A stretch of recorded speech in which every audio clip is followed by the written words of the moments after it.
Hello， 大家好，今天我们来做一款跨年必备小零食——珍妮曲奇，3种口味，每一款都奶香十足，入口即化。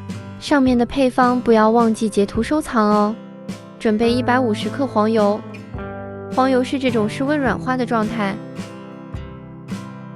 先用电动打蛋器打到均匀顺滑状态，再加入过筛好的糖粉。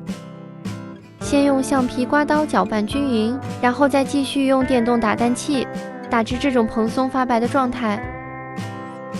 接着再加入玉米淀粉，继续用橡皮刮刀搅拌均匀。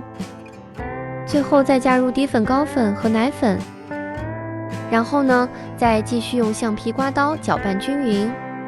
冬天黄油的状态会比较硬一点，所以面粉加进去之后呢，整个面团的状态会比较硬一点点。搅拌均匀之后呢，另外盛出来2份，我们做抹茶味的和可可味的，分别往里面加4克的抹茶粉或4克的可可粉，搅拌均匀。这是我们3种口味的曲奇面糊。我们挤珍妮曲奇用的是中号的8齿表花嘴，如果挤的时候太硬的话，我们可以用吹风机吹一下面糊，这样子我们去挤的时候呢，就会比较轻松一点。